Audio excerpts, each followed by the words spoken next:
ಥರ ಆಗ್ತಿರೋದ್ರಿಂದ ಇದೊಂದು sports festival ನಡೀತಾ ಇದೆ.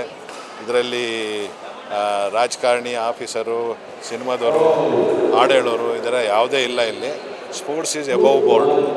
ಇದರಲ್ಲಿ ಏನು ಅಂದರೆ no religion, no caste and no party, nothing.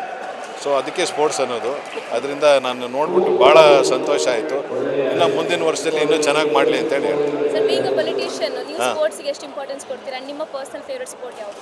Basketball and football. Sports ಆಡ್ತಾ ಇದ್ದಾರೆ, ಎಷ್ಟು ಟೀಮ್ ಎಷ್ಟಿದೆ ಅಂತ? ಟೀಮಾ? ಇದು ನನಗೆ ಗೊತ್ತಿಲ್ಲ, ಆರ್ಗನೈಸರ್ಸ್ ಕೇಳ್ಬೋದು. 8 ಟೀಮ್ ಇರ್ಬೋದು ಅಂತ ಅಂದ್ಕೊಂಡಿದ್ದೀನಿ. 8 ಟೀಮ್ ನೋಡಿ, ಅಂದಾಜು ಮೇಲೆ ಹೇಳಿದೆ. ಓಕೆ ಸರ್, ಪೊಲಿಟಿಷಿಯನ್ಸ್ ಕೂಡ ಇದರಲ್ಲಿ ಇನ್ವಾಲ್ವ್ ಆಗ್ತಿದ್ದಾರೆ. ಖಂಡಿತ ಆಗೋದು ಒಳ್ಳೇದಲ್ವಾ? ಯಾಕಂದ್ರೆ ಯೂಶುವಲಿ ಸೋಷಲೈಸ್ ಆಗಲ್ಲ. ನಮ್ಮೆಲ್ಲ ಸ್ಪೋರ್ಟ್ಸ್ಗೆ ಕಲರೇ ಇಲ್ಲ. There is no politician, everybody is a sportsman. That is why it's called sports.